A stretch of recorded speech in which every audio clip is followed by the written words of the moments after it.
Yo,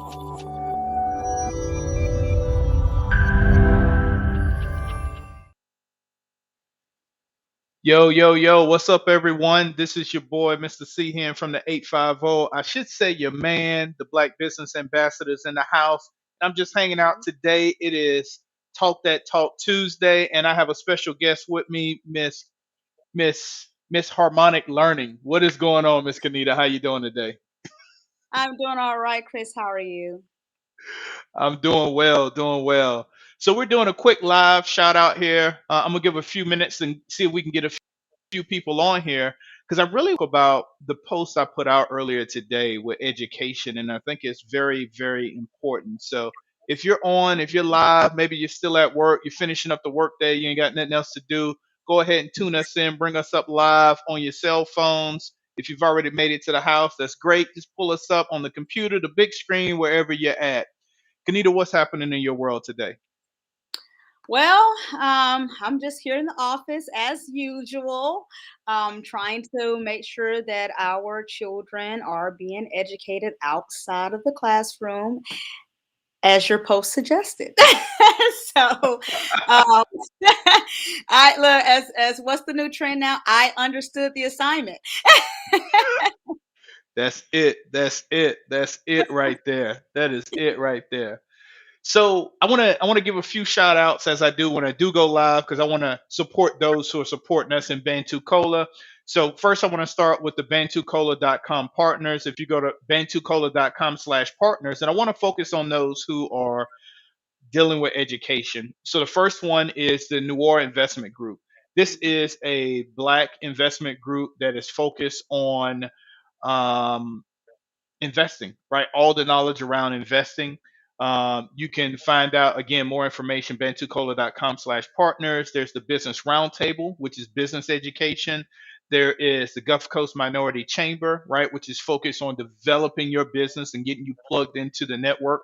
There is the Kakua Institute. Shout out to Lloyd and Robin who are building startups on the blocks, right? And I just want to start there, and then I want to move to a couple of my premier partners, right? Just Be Solutions is in the house, so shout out to Brandon over there. They have all the answers, and that's his motto. He is into everything, and he can help you do those things. Shout Yes. out to Catrice over at Graphic Grooves. Creating art is their passion, but helping businesses grow is their fusion, is their vision. And then last but not least is actually harmonic learning. And we actually have the spokesperson, the ambassador herself from Harmonic Learning on this call. So thank you for hanging out with me for a few minutes to talk about education. Um, I want to bring up this post real fast Mhm. because let me bring this up on screen here. And this is a post that I posted earlier today. And I'm going to read to you this quote real fast. It says, education is a permanent solution to poverty. Mhm.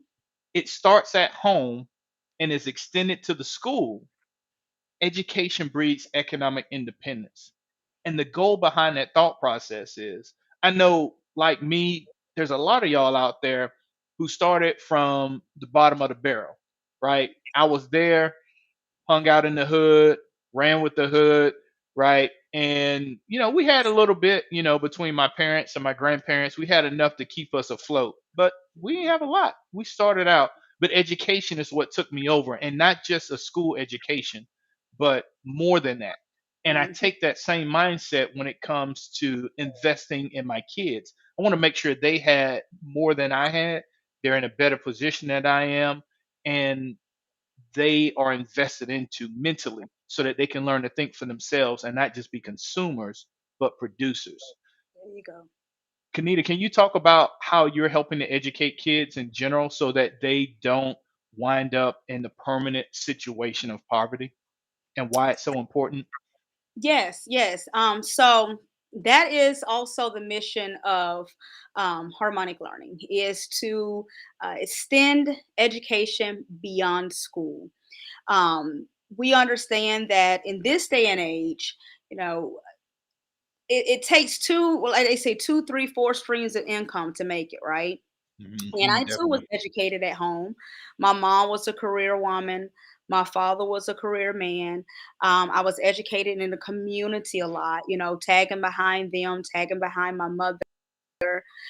So I did additional education outside of school. Day and age, it's even more difficult for parents to provide that additional time at home. Normally when you're getting home from work now, it's the nighttime routine. Eat, bath, bed, right? Same thing in the morning. Wake up, breakfast, school.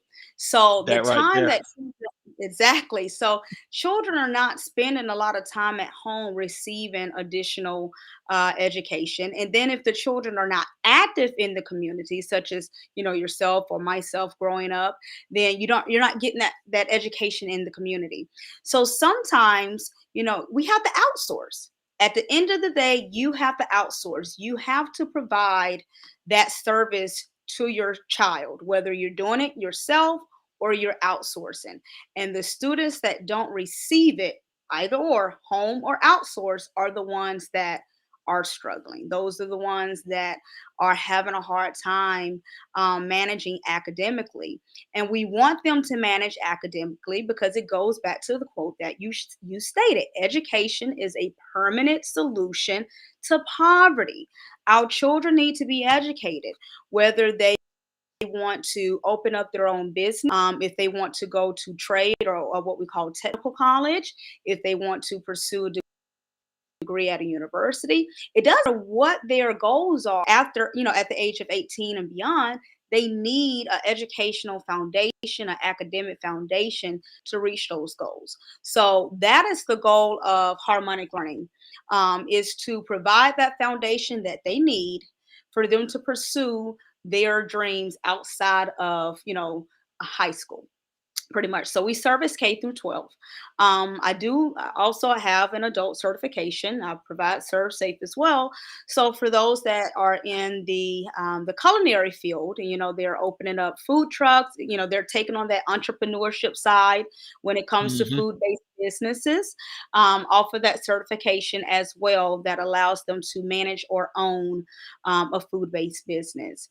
But at the end of the day, that very first sentence that you stated, it is a permanent solution to poverty. It is a way. And I tell my students, I'm very honest with my students. I said, look, education, I cannot guarantee that you will be successful, but I can tell you it's going to be harder for you to be successful without education, without Definitely.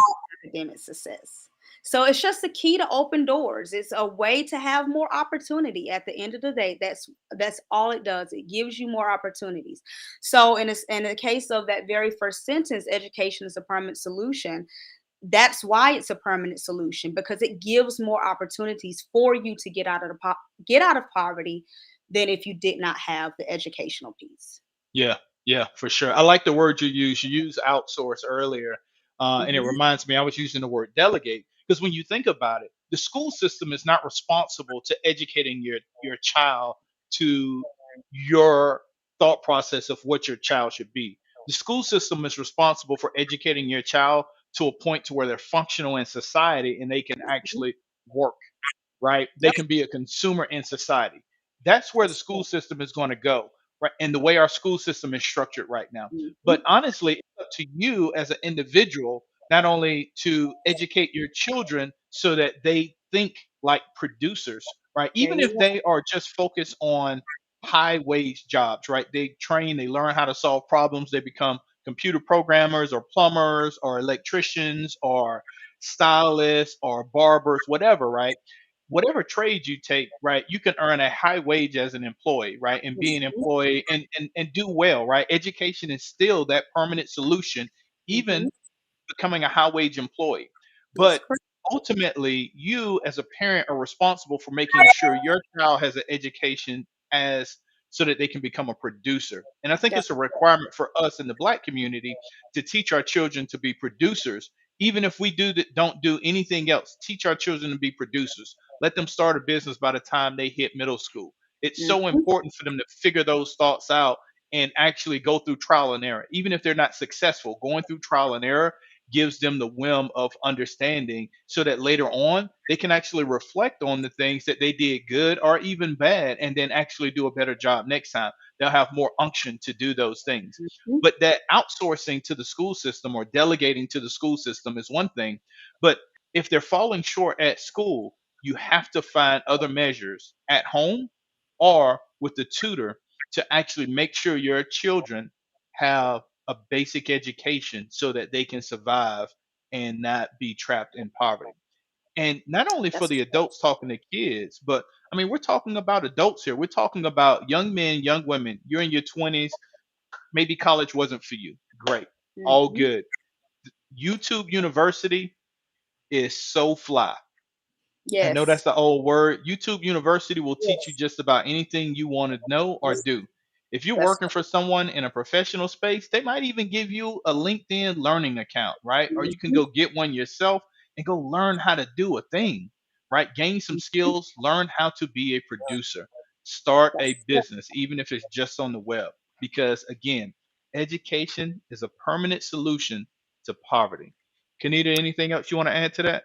I just want to, when you mentioned the YouTube University, that's something else I also explain to the students when they become a part. And you will hear me say harmonic learning family, and I always say we are a family here. This is a learning culture. That Hmm. that is the mission of harmonic learning. So that being said, I remind my students learning is a lifelong process.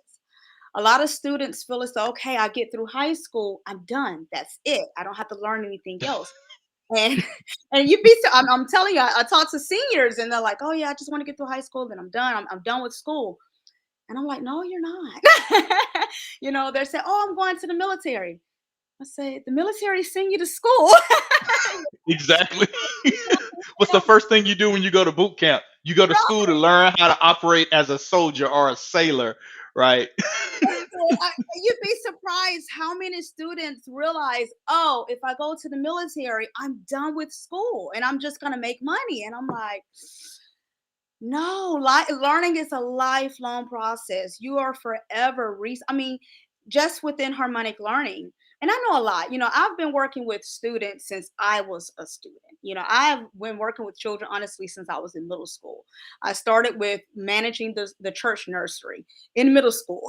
And so kind of moved on from there. So I've been working with children for a long time. But even with that, I'm always researching, okay, what is the latest well, I'm not a big software person when it comes to in-person learning. That's another topic, far as the saturation of online learning. However, I'm always researching. What is a new and fresh, innovative way that I can present this information to a student. That means that always researching, always learning, always reading. Oh my gosh, my educational library just for my career field is just vast, and I'm always reading the latest book. So I explain, yes, it's a lifelong process. Don't be afraid to do a LinkedIn course or Udemy or Khan Academy or YouTube. Or it's so many resources out here where if you are interested in a particular topic and you want to gain additional knowledge in that topic where you can apply that knowledge to your business or your passion or your career, it's out there, but you have to want it. So that's what I just want to leave, that it is a lifelong process, and the sooner our students, our children learn that, again, education is a permanent solution to poverty. I love That's that, and when I saw that today, I was like, "Yes." Yes. So let's do this. I want to bring up some stats real fast and Mhm. kind of close. I want everyone to kind of see what we're dealing with here, right? So I'm going to bring up some stats. I want to talk about the poverty rate in the U.S. So this is 2020 by education, and what you notice here is that those without a high school diploma, 24%, right, are of all poverty, right? Anyone who's below the poverty line don't have a high school diploma. Now, Mm, those who do have a high school diploma but no college, that makes up another 13%. So literally, we are over 37. We're almost at 40% of the U.S. based population either have no college or Mhm. have college, or excuse me, have high or have no high school diploma. So either have no high school diploma or they have a high school diploma with no college. It makes up 40% of everyone who is in or below the poverty line. Right. So let's just stop there. Mhm. 40%, right? If you just in high school, right? Them easy go lucky jobs at Walmart going away, right? I know all y'all done seen the robots out there cleaning the floor now, right? That's People correct. on the people ain't getting just easy jobs, right? Just getting a job, right? Right? They got robots doing that. All them cashier jobs. Last time I checked, I see a whole bunch of lines at all the stores, Walmart, Publix, all of them, right? And next thing I know, boom, it's three cashiers and all a bunch of self checkouts. So I'm just saying, right? So So another, can I jump in on that really quick? yeah, I absolutely. always, I always tell my students that very point right there, and I tell them that is why coding, learning to code, is so important because that's going to be the basic for those particular jobs or the people that's repairing those machines. Hmm. That is what's going to replace. Okay, so now we're putting all these kiosks, self-serve kiosks and things like that. So the next basic level of the I don't like to consider it. Well, I'll say service level. The next service level position is not going to be like you said, the cashiers and the custodians and things like that. It's going to be those that's repairing, doing the Mm, maintenance. So that's the next minimum education. Like you said, it's not going to be, or it can be a high school diploma, but that's why the different career academies are so important because those career academies that we have, and we have over 66 career academies here in Escambia County. And the goal of a career academy is to prepare students for a career once they exit high school, whether they are going to pursue that career in higher education and move on to higher education, or at least get some of the industry certifications out of the way while they're in high school, where they can go straight into the workforce, okay, right out of high school. yeah, But can you because imagine those that don't even make it? Like you said, that 24.7% that don't even make it through the 4 years of high school. yeah, yeah, they are pitting themselves against the bottom, right? Mm, They are choosing to limit themselves, and it's unfortunate. yes. Right? But then we get even some people with some college, right, still exist below the poverty line Hmm. because you can go to college and they will take your money and give you a degree in basket weaving or Yep. other degrees that are not important towards the future of this country. And it's Hmm. unfortunate that that happens. But literally, you can go to college and get a degree in something that has no practical application. And Hmm. even with those who do get a degree in some practical application, if you don't have life skills to be able to market, it can hold you back. And that's why we see some college, you can be at 8% of people with some college are still below the poverty line. Right. Hmm. And then once you do achieve a bachelor's degree, like I said, you can go to college and get a degree in underwater basket weaving, right, and have no application whatsoever and how to use that degree in real life. But A lot of 40%, people with bachelors and masters and doctorates that do not work in their degree field. They do not work. Like you said, they spend all this money, they take out all of these student loans for those that have to, and they don't use the degree. yeah, yeah. Yeah. So Because let you me, have to look at the economic side of it. What is, you have to fulfill the needs. At the end of the day, it all comes down to economics. What is the demand? Okay, mhm, and that's something I do with the students here. Let's look at the current demands. What are the current career trends? Okay, what are the projections 10 to 15 years out with these particular careers? And these are the things that it's not being done. So if you have to project, you have to look out beyond, okay, this is what I want to do right now. Is this a viable career field 10 years later? 20 years later, and that's what we're seeing with that 4% more than likely. yeah. Mhm, Absolutely. mhm, Absolutely. Let's keep it rolling. So now I want to get into poverty, right?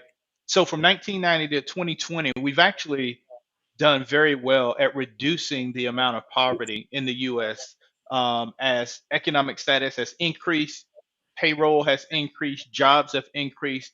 people below the poverty line overall has decreased. But what I want to do is I want to show you one more stat. And now I Mm, want to show you the stat of poverty in the US by ethnic group. These aren't my stats. This is released as of September of this year, right?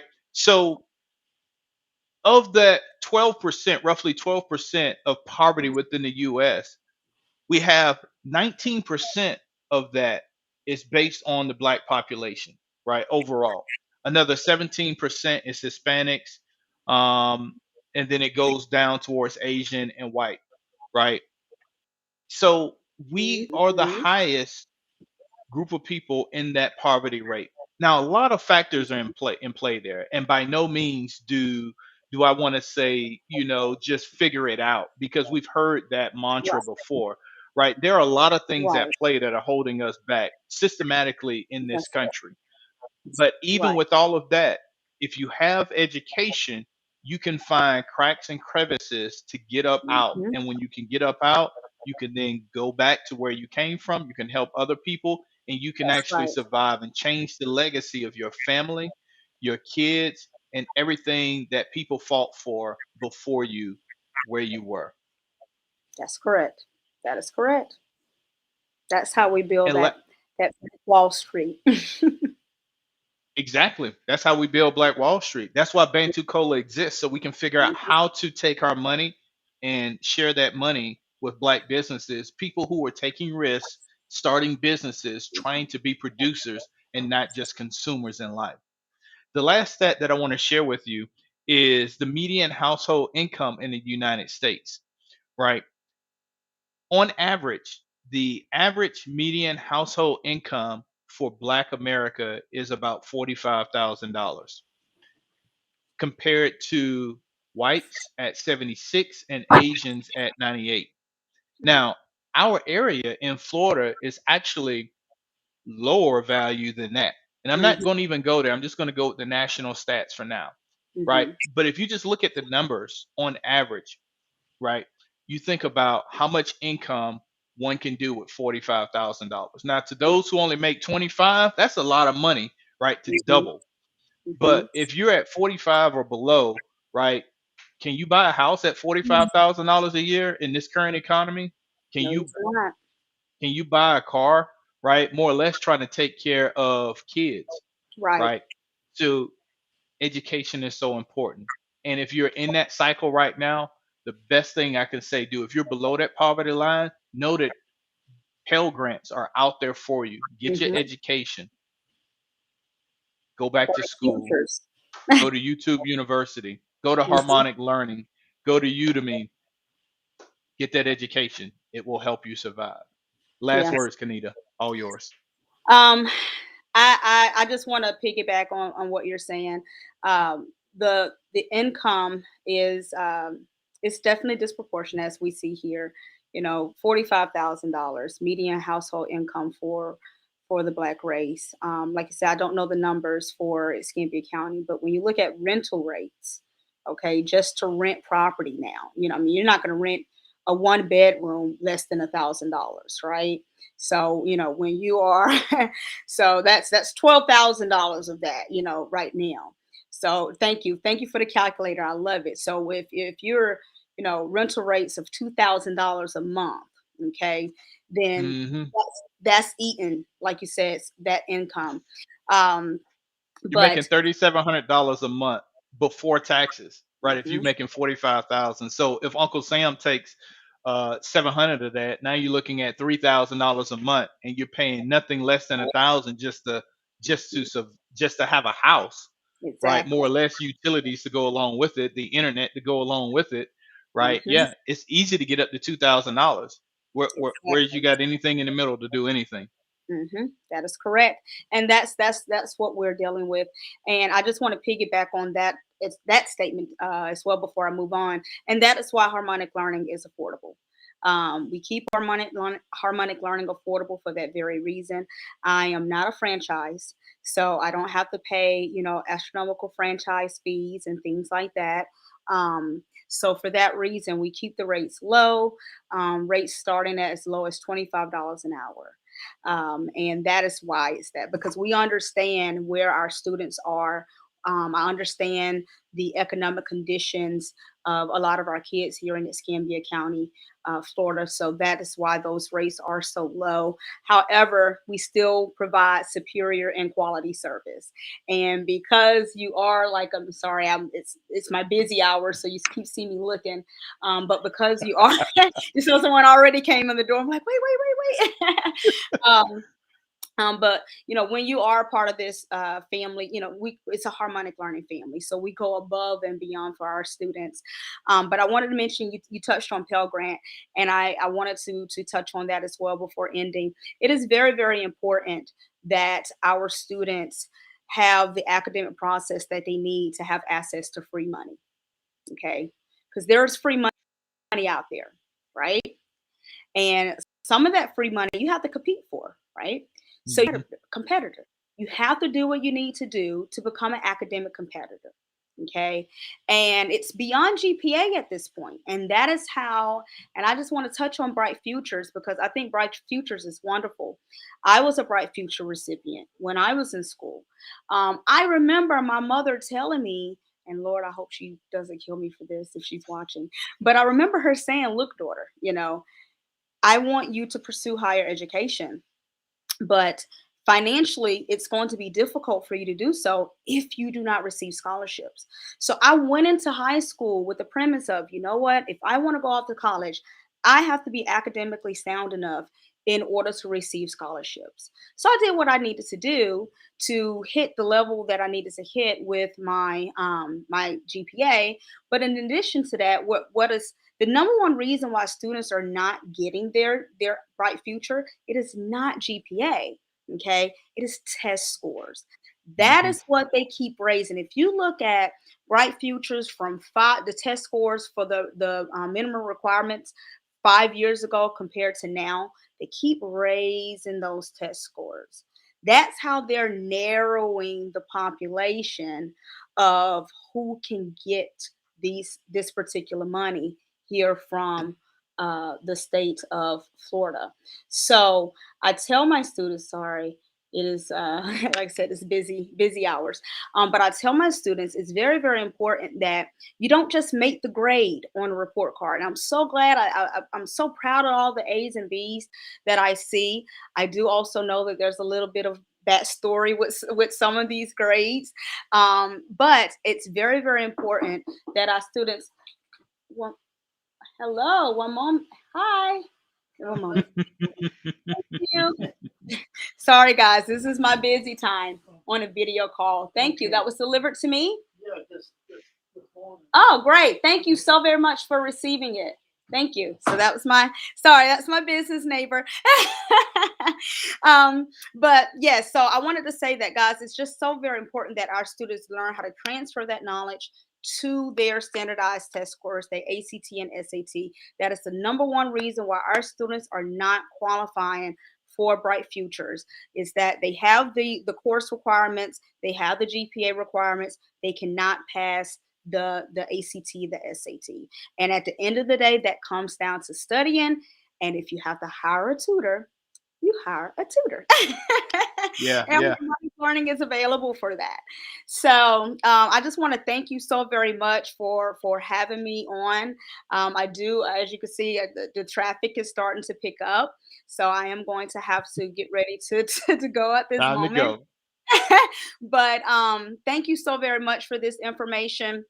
Like I said, I saw that post today and I was like literally jumping for joy inside because I was like, you know, that is what is needed, as the permanent solution. Our students, and I say our babies because they're all my babies, they have to become educated. They have to be academically successful in order to open the doors to more opportunities. Yeah, for sure, for sure. And on that note, we're out. Thank y'all for hanging out. Whenever you get a chance to watch this, make sure you leave some comments in the chats below. We'll Yes, definitely respond to them on the other side. We'll catch y'all on the next I Talk love it. That Talk Tuesday. I Peace. love it. Thank you. Thank you.